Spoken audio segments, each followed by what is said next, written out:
All right, we're back. Last time we left off, we got the ignition working and we verified that we had power to our coil. So going through our checklist for a Friday night resurrection, we have the important things: beer, bourbon, power to the coil, fuel, Berryman B12, lead additive, and ambition because it's a Friday night. So let's see if we can get this thing to fire. The fact that we have power to the coil means that it's either it's likely the points somewhere. I have spark testers on 3 of the sparkulators. So either the points are dirty, which is highly likely based on the fact that it's been sitting for over 2 decades, or they're set incorrectly, which also could be correct. But I doubt that, being that it drove into that barn. So let's dive into this distributor cap and see if we can't get this thing to give us some spark. All right, 2.45 seconds later. So I took the cap off the distributor, took the rotor off. When you look down here, there's a lot of stuff missing. It's absent of both points and condenser. That's great. I have a condenser. I don't think the set of points I have is going to work for a GM. It's 12 volt points, but probably has a different screw down pattern than this does. So that sucks. Also, look down here. There's a wire that's supposed to connect there. You guys can't see it, but it's supposed to connect and it doesn't. So I think we're going to end up taking this whole distributor out, which is not something I wanted to do, nor is it something I have the parts to doink around with right now. I'm going to mark this distributor. I'm going to show you how to do that, so when you take it out and you can put it back in, hopefully in the same spot. Oh, man. And we'll go from there. I have a couple other little piddly things we can play around with tonight, but that puts the kibosh on most of what we're going to do. So, wonderful Friday, folks. Okay, not looking forward to trying to videotape this, but I'm going to take this paint pen and we're going to try and mark this distributor so when we put it back in after we take it out, that it's in the ballpark of where it should be. Oh, you can actually see the base there. So let me switch hands here, maybe. What we want to do is run a line between the distributor and the block.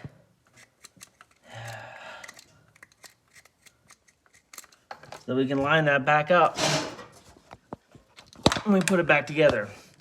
And you need to look at this distributor. So for my edification, when I put this back together, if you are looking from the front of the engine, it's about at 7 o'clock, 7:30 position.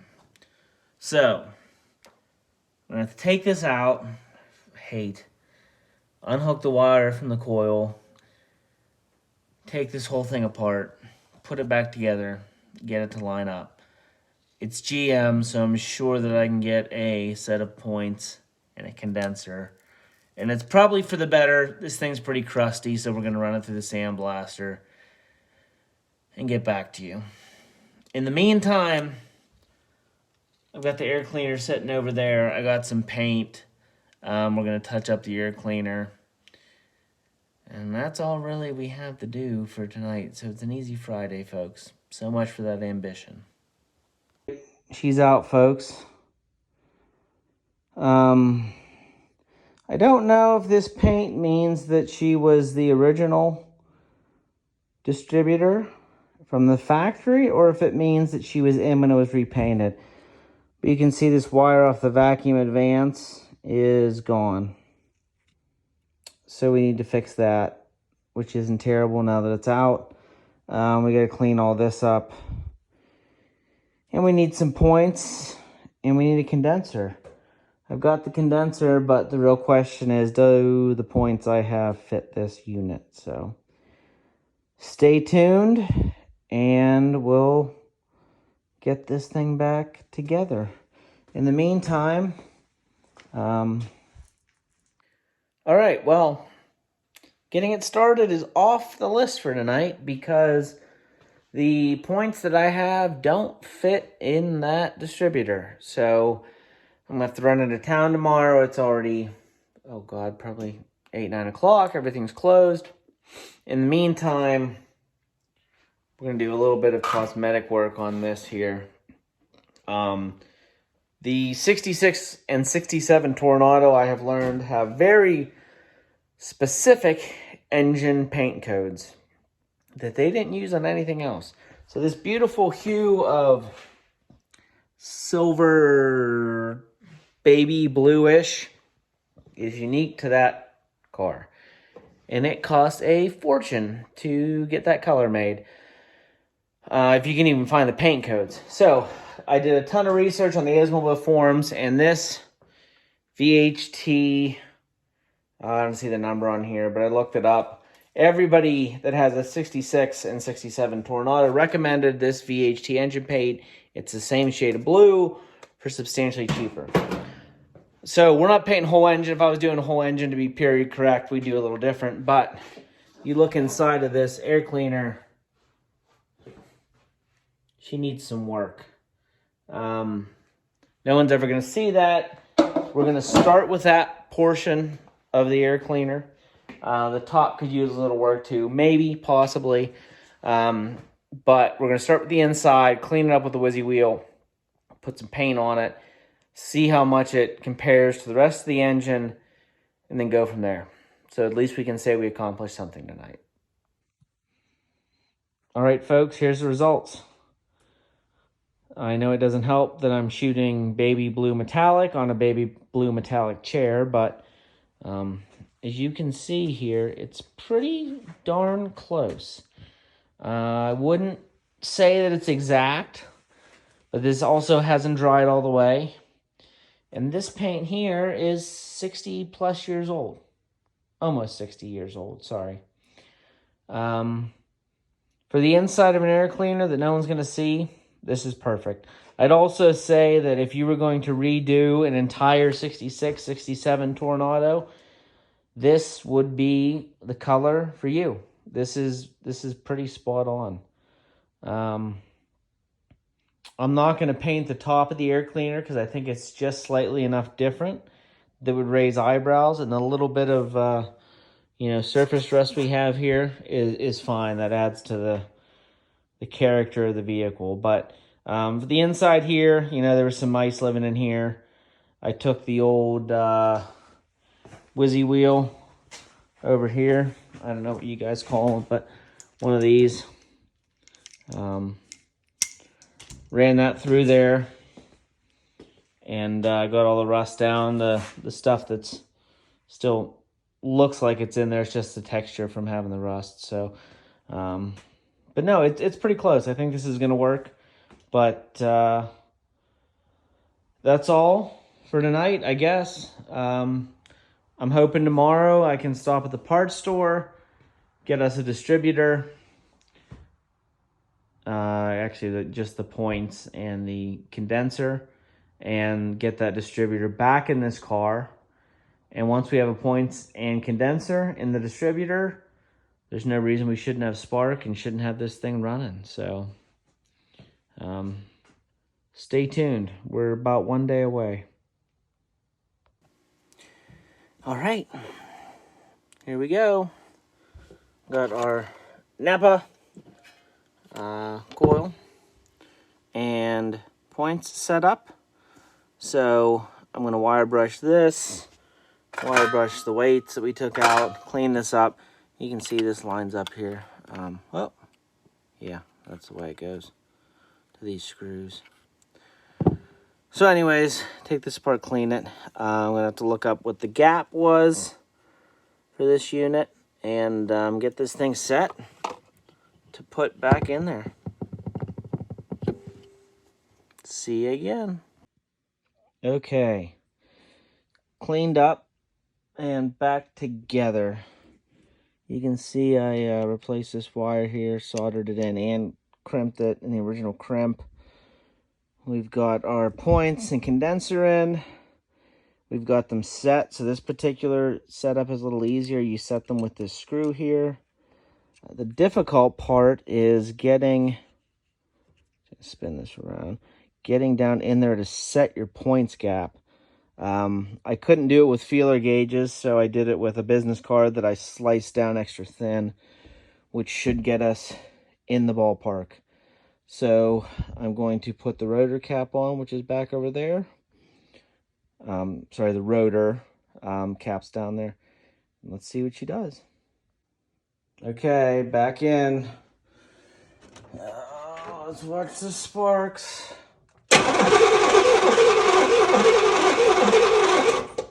We have spark, folks. Okay, let me get this camera set up someplace else so we can get a better shot if this thing wants to bark off at us. Whew, okie dokie.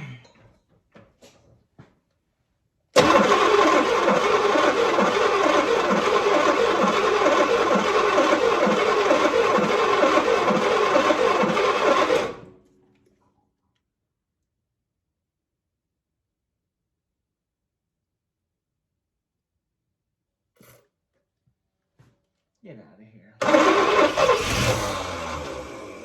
Ah! We're almost there.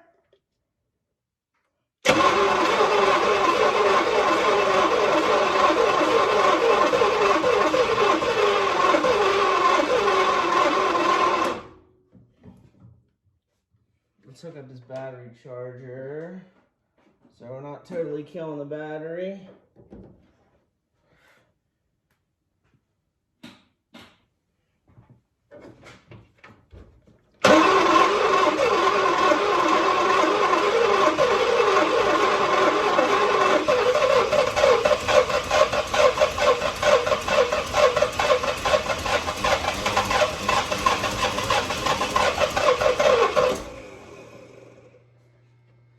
Okay, she wants to go. Questioning if it has to do something with this throttle. She's clearly not sucking enough fuel from the tank yet. Might need more air in here. Let me try that.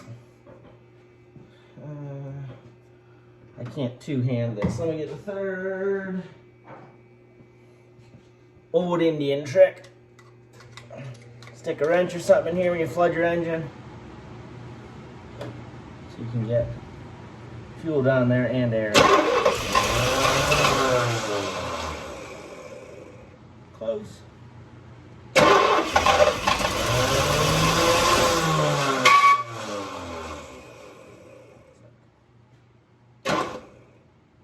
Okay, so she only wants to stay running with the engine cranking. Let me fiddle with the key inside, make sure we're in the right ignition position.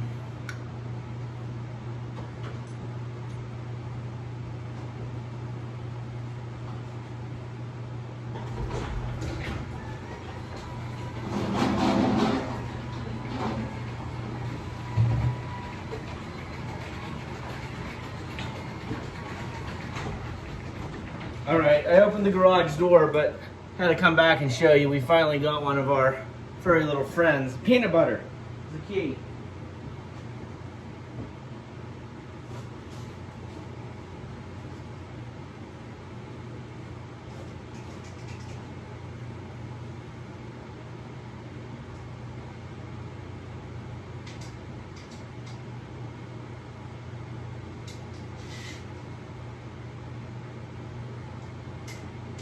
Come on.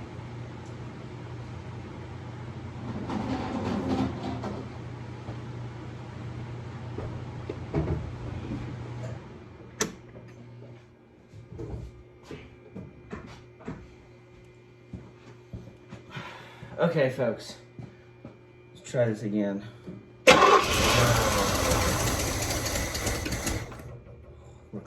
so close.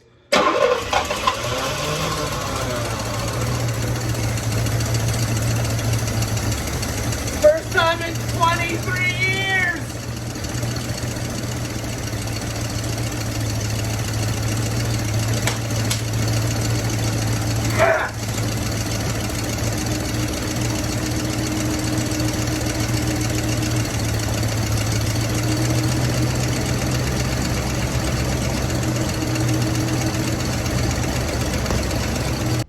We have the lovely assistant, Tony, coming to help. We got coolant in her, and we're gonna try and start her again. Yeah, don't step on that plate that's in there, right under your foot. We're gonna try and start her off the key for the first time. So, crank her over.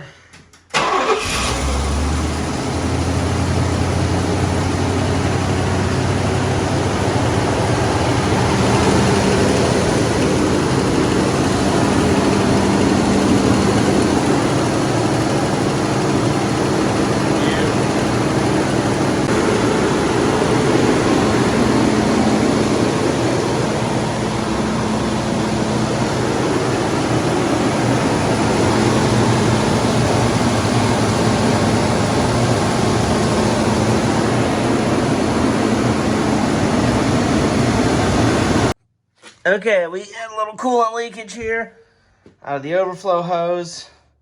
So we're going to put more coolant in it. She wasn't hot. Actually, wasn't hot at all. It was just overflowing.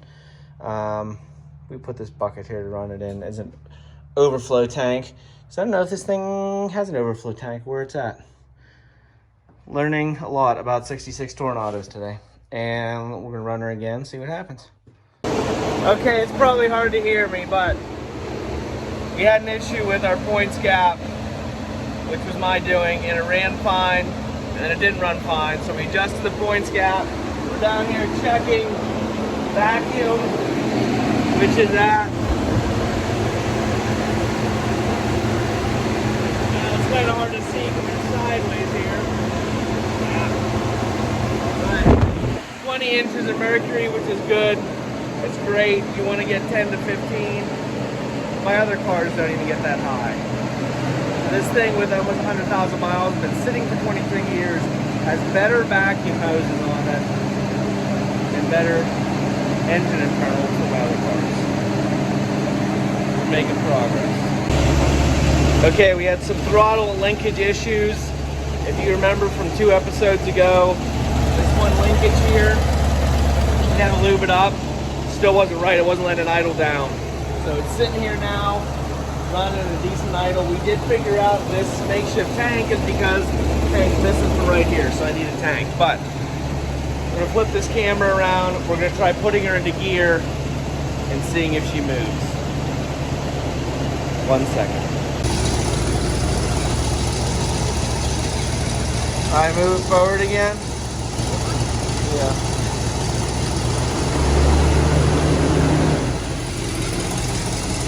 First time moving under her own power in 23 years.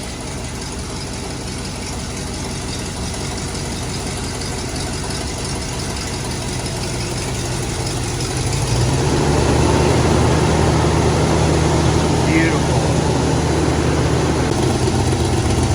Running about 900 RPMs at 8 degrees.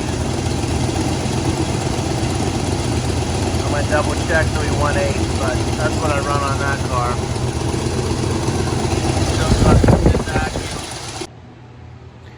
All right, folks, shutting it down for the night. We got her running, we got her in time, we got the transmission going, forward, reverse, brakes are working, coolant system sucking out of here, drained it back down.